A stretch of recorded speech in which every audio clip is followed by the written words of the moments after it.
This is Cosmic Crush, and it is an incredible pearl that so far has looked amazing over any base that we threw it on top of.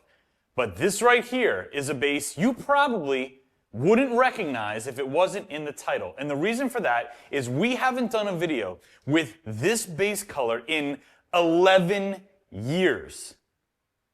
This is vintage gold. And we thought just the other day, we have never put a shift or a pearl or anything over vintage gold. We immediately got excited. That's what we're doing today. Let me show you what Cosmic Crush looks like. It's an interference style pearl, but extremely adaptive. I've seen this over koi orange, teal, gunmetal gray, avalanche, the list goes on, and it's done an incredible job over every single one. So, classic Cosmic Crush pigment load, 12.5 grams per gallon. That should do it, right? Yeah, it's a pretty dense pearl. It is. Very small particle, which is one of its little magic properties to it. It has super smooth shifts, not a lot of sparkle, which personally I like. Gabe, remind me the colors of this one? Greens, blues, purples, pinks. Pinks, yeah, a little bit of everything. It's kind of a darker interference pearl. It doesn't have that pure white look to it. And on the top, I'm seeing a little bit of blues and a little bit of pink swirling around. Let me show it to you over the old stick of truth here. And you're going to see what I mean here about this small, that small particle size. So you're going to get some of those greens. You're going to get some of those purpley blues. It really does go nuts, and we've noticed that it looks completely different over a different base coat. So what are we going to get over vintage gold? I don't know. That's the fun. We're going to jump in right now.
All right, guys, we're all done with the car, and I just want to be completely honest with you. I'm going to bring it outside. I'm excited to show it to you, and we do think it looks cool.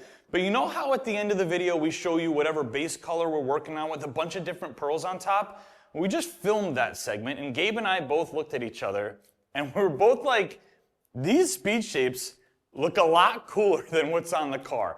I think we may have just chosen the wrong pearl. Maybe you'll disagree. Maybe you think what's on the car looks great. But here's what I want you to do. We're going to take it outside right now. I want you to take a good look at the car. And at the end of the video, when we show you the different speed shapes, take a good look at those two and leave a comment below. And let me know, do you think the car looks better than the speed shapes? Or do you think the speed shapes actually look better than what we put on the car? And if so, which one is your favorite? I am very excited to see what you have to say. If you want to change the color of your emblems, your wheels, your whole car, head straight to DipYourCar.com. We have a ton of kits and a ton of colors, and they're all do-it-yourself friendly. Gabe and I had a ton of fun in this video. I hope you enjoyed watching it. We'll see you on the next one.